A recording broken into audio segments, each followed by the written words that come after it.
तो भैया आज की इस वीडियो में हम चाइल्ड सेंटर्ड लर्निंग यानी बाल केंद्र शिक्षा, प्रोग्रेसिव एजुकेशन यानी प्रगतिशील शिक्षा और जॉन डुई इन तीनों को ख़त्म करने वाले हैं और इसी के साथ आपका जो ये चैप्टर है वो समाप्त हो जाएगा।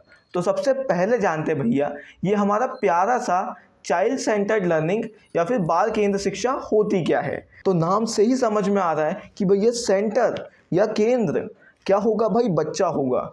इसका मतलब है कि टीचर और सिस्टम जो है वो बच्चे के हिसाब से बदलेंगे, ना कि बच्चा टीचर और सिस्टम के हिसाब से बदलेगा। एग्जाम्पल से समझो, मानो मैं जो हूँ मेरी क्लास में 2+2=4 बता रहा था। मैंने मस्त लिखा ब्लैक बोर्ड में 2+2=4। कुछ बच्चों को समझ में आया, कुछ लोगों को नहीं आया।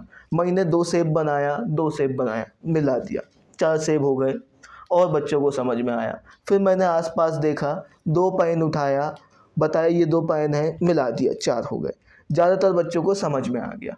तो इसमें मैंने क्या किया भैया, हर एक बच्चे की ज़रूरत के हिसाब से खुद में बदलाव किया। ये नहीं है कि मैंने पढ़ा दिया, ब्लैक बोर्ड में लिख दिया, फिर बच्चा अपना मत्था फोड़ रहा है, समझने की कोशिश कर रहा है। This is not child centred learning भाई। हम बच्चे के हिसाब से खुद को बदलेंगे, ना अपने हिसाब से बच्चे को बदल देंगे, ठीक है। तो इसमें क्या होता है भैया, चाइल्ड सेंटर्ड लर्निंग में हम यह मानते हैं कि बच्चे की प्रकृति है भाई, कि वो रुचि रखता है चीज़ों में, यानी उसके अंदर एक क्यूरियोसिटी है, चीज़ों के बारे में जानना, जानकारी लेना। हम इसका एग्जाम्पल भी देखते हैं भैया कि बच्चा कोई भी चीज़ खोल खाल के क्यों देखता है, उसे जानकारी लेना है भाई। आखिर बच्चा ऐसा क्यों करता है, हर चीज़ में सवाल पूछता है कि पापा ये क्या है, भैया ये क्या है, चाचा ये क्या है, ये क्यों है। ये ऐसा क्यों पूछता है, क्योंकि उसकी नेचुरल टेंडेंसी है भाई, उसकी प्रकृति है कि वो जानकारी लेना चाहता है, ठीक है। और भैया एज अ टीचर हमारी जॉब है कि हमें उसकी इस नेचुरल क्यूरियोसिटी को मारना नहीं है, उसका और उजागर करना है। इसलिए हमें उसे अलग अलग तरीके से पढ़ाना है ताकि वो उस बात को समझे, क्योंकि वो समझना चाहता है। पर वो समझेगा तब जब टीचर जब अलग अलग तरीके से पढ़ाएगा, तब जाके वो समझेगा, ठीक है। इसमें हम बच्चे के इंटरेस्ट को जानते हैं, उसको एक्सपीरियंस देते हैं, उसका एक्टिव पार्टिसिपेशन नहीं, सक्रिय होकर भागीदारी दिलवाते हैं। और इसमें टीचर एक गाइड या सपोर्ट की तरह काम करता है, डिक्टेटर की तरह नहीं। इसका ये मतलब है भैया कि टीचर जो है वो एक मददगार की तरह काम करेगा, ना कि डिक्टेटर की तरह कि बस बोले जा रहा है, बच्चे बस प्रवचन की तरह सुने जा रहे हैं, जी सर मुंडी हिला रहे। चलो भैया अब हम बाल केंद्र शिक्षा की विशेषताएं यानी features of child centred learning के बारे में जानते हैं। सबसे पहला आता है भैया एक्टिव पार्टिसिपेशन, यानी सक्रिय होके भागीदारी, यानी बच्चे जो हैं वो सक्रिय होके एक्टिवली खुद पार्टिसिपेट करेंगे। एग्जाम्पल, मैं बच्चों को गुरुत्वाकर्षण का नियम सिखा रहा था, मैंने बच्चों को बोला अपने आसपास की जो कोई भी चीज़ें हैं उसे उठा के नीचे फेंको, तो हर एक बच्चे ने प्रयास किया। यही एक सक्रिय होकर भागीदारी है। बच्चे जो है प्रवचन की तरह सुने नहीं जा रहे हैं, वो खुद करके देख रहे हैं और समझने का प्रयास कर रहे हैं। टीचर जो है उसे एक फैसिलिटेटर की तरह काम कर रहे हैं, ना कि डिक्टेटर की तरह। टीचर जो है एक मार्गदर्शक है भाई, मार्गदर्शक है। वो उनकी मदद करेगा जानकारी अर्जन करने में, ना कि सिर्फ बोले जाएगा और बस बच्चे चुपचाप सुनेंगे। उसे एक मददगार की तरह उनकी मदद करना है भाई, ठीक है।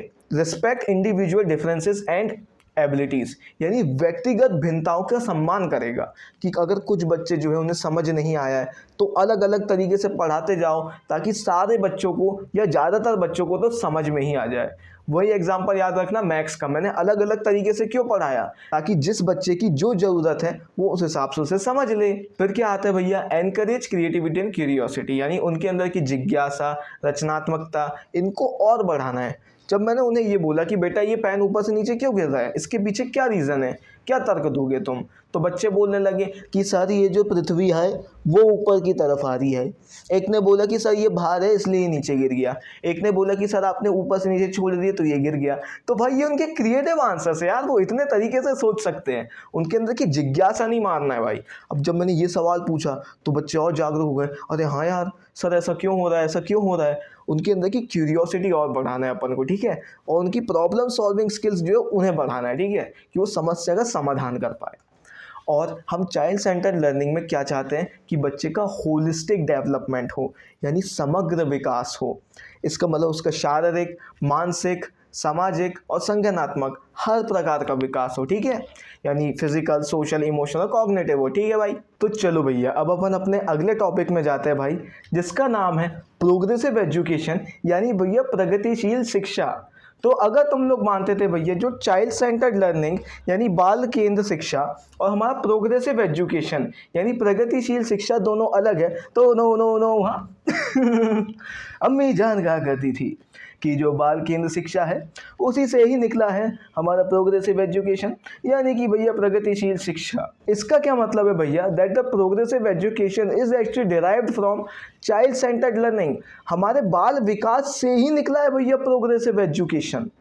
इसलिए इसमें वो सारी खूबियाँ होगी जो चाइल्ड सेंटर्ड लर्निंग में होती थी, बस प्रोग्रेसिव एजुकेशन ज़्यादा फोकस या ज़्यादा केंद्र किस में देता है भैया, लर्निंग बाय डूइंग, यानी करके अधिगम करना, ठीक है भाई। अब भैया ये जो प्रोग्रेसिव एजुकेशन है ना, यानी प्रगतिशील शिक्षा है ना, इसमें कई प्रकार के दृष्टिकोण होते हैं, यानी इसमें बहुत सारे टाइप की फिलॉसफी होती है।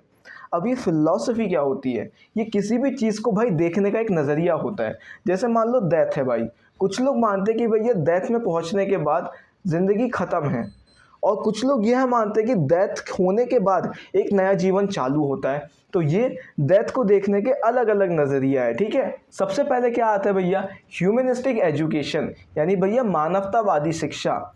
यहाँ पढ़ाने का वह दृष्टिकोण है, यानी कि ये एजुकेशन की वह फिलॉसफी है जिसमें टीचर यहाँ मानता है कि बच्चे के भाव उतने ही ज़्यादा ज़रूरी है जितना उसका पढ़ना। टीचर को बच्चे के भाव का ध्यान रखना चाहिए और उसके भाव को ठेस नहीं पहुंचानी चाहिए, यानी बच्चे के इमोशंस को हर्ट नहीं करना चाहिए। एग्जाम्पल से समझो, मानो मेरी क्लास में एक बच्चा था, उसने डाउट पूछा, मैंने पूरी क्लास में उसका मजाक बना दिया। अब इससे क्या होगा भैया, ना बच्चा अपने आप को व्यक्त कर पाएगा, ना मेरा उसके साथ अच्छा संबंध रहेगा, और मैंने बच्चे की इमोशन को भी डैमेज कर दिया, यानी उसके भाव को भी ठेस पहुंचा दिया, तो वो मेरे सामने खुद को अच्छे से अभिव्यक्त भी नहीं कर पाएगा। तो यह फिलॉसफी ये बोलती है कि बच्चे के भाव का आपका उतना ही ध्यान रखना है जितना उसकी पढ़ाई का रखोगे, ठीक है। फिर क्या आता है भैया, कंस्ट्रक्टिविस्ट एजुकेशन, यानी निर्माणवादी शिक्षा। यह पढ़ाने का वह दृष्टिकोण है, यानी यह टीचिंग की वह फिलॉसफी है जिसमें टीचर यह मानता है कि बच्चा जो है वह सक्रिय रूप से खुद से जानकारी का निर्माण कर सकता है भाई। अब वो जानकारी का निर्माण कर सकता है, यानी नॉलेज कंस्ट्रक्ट कर सकता है on the basis of experience, यानी उसने क्या अनुभव किया है और उसने क्या रिफ्लेक्ट किया, यानी उसने क्या चिंतन किया है उसके अनुसार। एग्जाम्पल से समझो, मैंने बच्चों को बोला बेटा गुरुत्वाकर्षण का एक नियम होता है कि सब चीज़ें ऊपर से नीचे गिरती है। अब कुछ लोगों ने याद करे अरे हाँ जैसे पानी की बूंदें ऊपर से नीचे गिरती है, कुछ लोग ने याद करे अरे हाँ जैसे मैंने गलती से कल गाड़ी गिरा दिया था। तो सबने अपने अपने हिसाब से अपनी जानकारी का निर्माण करे हैं। तो यह अप्रोच यही बोलती है कि बच्चों को खुद से जानकारी का निर्माण करने दो, और ये ज़्यादातर भाई दिमाग से संबंधित है। फिर आता है भैया मॉन्टेसरी मेथड, यानी मॉन्टेसरी पद्धति।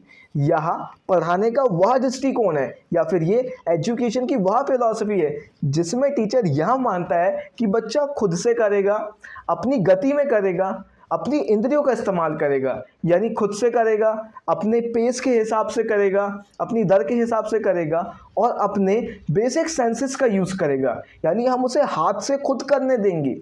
जैसे मानो मैंने बच्चों को बोला कि बेटा एक HCl नाम का अम्ल होता है, यानी एक HCl नाम का भाई एसिड होता है, उसका एसिडिक नेचर कम होते जाता है जैसे जैसे तुम उसमें पानी मिलाते जाते हो।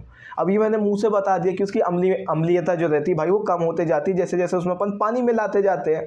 अब मैंने सिर्फ मुंह से बोल दिया। अब मैं बच्चों को लैब में लेके गया, उनने खुद करे, फिर pH पेपर में उसको डाल डाल के देख रहे, अरे हाँ सर इसका नंबर बढ़ गया बढ़ गया बढ़ गया। तो अब वो ज़्यादा बेहतर सीखेंगे भाई, ठीक है। तो मॉन्टेसरी मेथड यही बोलती है। फिर आता है भैया एक्सपेरिमेंटल एजुकेशन, यानी अनुभवात्मक शिक्षा।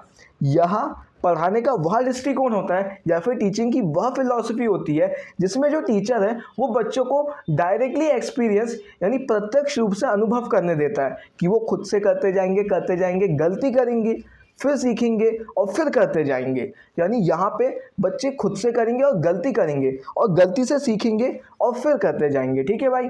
होलिस्टिक एजुकेशन यानी सर्वांगीण शिक्षा या समग्र शिक्षा पढ़ाने का वह दृष्टिकोण होता है, यानी टीचिंग की वह फिलॉसफी होती है जिसमें टीचर यह मानता है कि मैं एज अ टीचर, मेरा काम यह नहीं है कि मैं सिर्फ बच्चों का मानसिक विकास या फिर सिर्फ मेंटल डेवलपमेंट करूं, मुझे उनका भावनात्मक विकास, शारीरिक और नैतिक यानी फिजिकल, सोशल और साथ में मॉरल डेवलपमेंट भी करना है, उसका समग्र विकास करना है भाई। ठीक है, फिर क्या आता है भैया, डेमोक्रेटिक एजुकेशन यानी लोकतांत्रिक शिक्षा।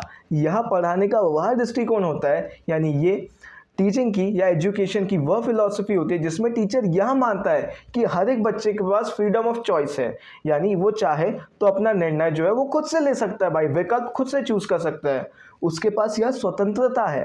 अगर मैंने बच्चों को बोला बेटा पेड़ बनाना है, तो अगर किसी बच्चे के पास हरा कलर नहीं है तो मैंने उसे बोल दिया कि बेटा तुम्हें फ्री चॉइस है, तुम चाहो तो ये आसमान बना लो। तो यहाँ पे भाई मैंने डेमोक्रेटिक एजुकेशन की फिलॉसफी को फॉलो किया हूँ, यानी कि लोकतांत्रिक शिक्षा के दृष्टिकोण का पालन किया हूँ कि भाई जिसको जो सही लग रहा है उसकी ज़रूरत के हिसाब से वो कर सकता है। ठीक है भाई, एक बार मैं फटफट समराइज करता हूँ। ह्यूमनिस्टिक किससे संबंधित है भाई, ये है भैया आपके भावों से संबंधित, बच्चे के भाव का ध्यान रखना है। कंस्ट्रक्टिविस्ट, बच्चा जो है वो खुद से जो है जानकारी बनाएगा। मॉन्टेसरी, बच्चा जो है खुद अपने हाथों से करके देखेगा। एक्सपेरिमेंटल या अनुभवात्मक, इसमें बच्चा जो है करता जाएगा, गलती करेगा फिर सीखेगा। होलिस्टिक, टीचर को सब चीज़ का विकास करना है। और डेमोक्रेटिक यानी बच्चे के पास स्वतंत्रता है, वो जिस चाहे उस चीज़ को चुन सकता है, यानी लोकतांत्रिक शिक्षा है भाई। ठीक है भाई, चलो भैया अब अगले टॉपिक में जाते हैं। तो ये तुम्हें जो सुंदर सा आदमी दिख रहा है, इसका नाम है भैया जॉन डुई। ये बंदा जो है इसे प्रोग्रेसिव एजुकेशन का फादर कहा जाता है, यानी प्रगतिशील शिक्षा का बाप। ठीक है, पर इस अकेले बंदे ने भाई इसमें पूरा योगदान नहीं दिया था। Maria Montessori, Lev Vygotsky, Jean पियाजे और बहुत से लोग थे जिसने इस पर्टिकुलर प्रोग्रेसिव एजुकेशन में बहुत योगदान दिए थे। ठीक है भाई, अब ये जो भाई जॉन डुई था ना भाई, ये बंदा एक प्रैग्मेटिस्ट था, यानी कि ये बंदा एक कर्मवादी था। ये मानता था कि जो बच्चा है वो करेगा और करके सीखेगा, ना कि सिर्फ प्रवचन की तरह सुन रहा है और बोल रहा है जय सिया राम, वैसे नहीं भाई, करके सीखेगा। ये बंदा एक और चीज़ मानता था भाई कि हमें वो चीज़ पढ़ाई जानी चाहिए जो हमारे जीवन में काम आए, जो समाज में काम आए, और जो चीज़ नहीं आएगी उसका पढ़ाने का कोई उद्देश्य नहीं है। ठीक है भाई, अब इसकी थ्योरी ऑफ प्रोग्रेसिव एजुकेशन यानी प्रगतिशील शिक्षा का सिद्धांत तो जाने भाई। सबसे पहला, education should be based on experience and activity. ये बंदा भी यही बोलता था कि बंदा करके ही सीखेगा। हमें जब नया अनुभव मिलेगा, हम कुछ गतिविधि करेंगे तो ही हम सीखेंगे भाई। ठीक है, ये बंदा और क्या बोलता था कि भैया डेमोक्रेटिक होनी चाहिए क्लासरूम, यानी लोकतांत्रिक होनी चाहिए कि बच्चा चाहे तो पार्टिसिपेट करे और ना चाहे तो ना करे। फिर टीचर को उसकी ज़रूरत को समझना पड़ेगा और उसे और विकल्प देना पड़ेगा ताकि वो आराम से चुन सके। ठीक है भाई, और क्या मानता था भैया, children learn best through learning by doing, यानी बच्चा जो है भाई वो करके सीखेगा। तुम ये नहीं कहोगे कि बच्चा बस पढ़ लेगा, रोट लर्निंग कर लिया और सीख गया, नहीं, उसे तुम्हें करके सिखाना पड़ेगा। ठीक है भाई, उसके बाद ये बंदा कहाँ फोकस करता है भैया, प्रॉब्लम सॉल्विंग एंड रिफ्लेक्शन। बच्चे जो है समस्या का समाधान करेंगे, चिंतन करेंगे और फिर सीखते जाएंगे। ठीक है भाई, और ये बंदा क्या मानता था कि school with education should connect school with real life and society, यानी हम जो शिक्षा ले रहे हैं भाई, जो हमें स्कूल में सिखाया जा रहा है वो हमारे सामाजिक जीवन से और हमारे वास्तविक जीवन से संबंधित होना चाहिए भाई, यानी हमारी रियल लाइफ और सोसाइटी से कनेक्टेड होना चाहिए कि हम उसका इस्तेमाल कर सके। एग्जाम्पल से समझो भैया, जैसे मानो तुमने क्या सीखे भाई स्कूल में, गुणा भाग सीखे, जोड़ना घटाना सीखे, प्लस माइनस, मल्टीप्लिकेशन और डिवीजन सीखे। अब तुम उसे रियल लाइफ में यूज़ कर रहे हो, सब्जी खरीद रहे हो तब यूज़ कर रहे हो, किराना की दुकान में जा रहे हो तब कर रहे हो, तो ये तुम्हारे सीखने का मतलब रहा कुछ। ठीक है, और इसका मेन एम क्या रहता है भैया, होलिस्टिक डेवलपमेंट, बच्चे का समग्र विकास होना चाहिए। ठीक है भाई, तो चलो भैया फाइनली भाई अपना ये जो चैप्टर ये ख़त्म होता है। मैंने इसे भाई वन शॉट में ख़त्म कर दिया हूँ। इस चैप्टर में इसके बाहर कुछ भी नहीं आएगा भाई। ऐसे ही हम CDB की प्लेलिस्ट धीरे धीरे बना रहे हैं। और भाई जो इतना प्यारा कमेंट आया है भाई, आपको दिल से भाई मेरा प्यार है भाई, really thank you for that comment. और भाई ऐसे ही तुम लोग सपोर्ट करते रहना। मिलता हूँ अगली वीडियो में, तब तक के लिए बाय बाय, टेक केयर।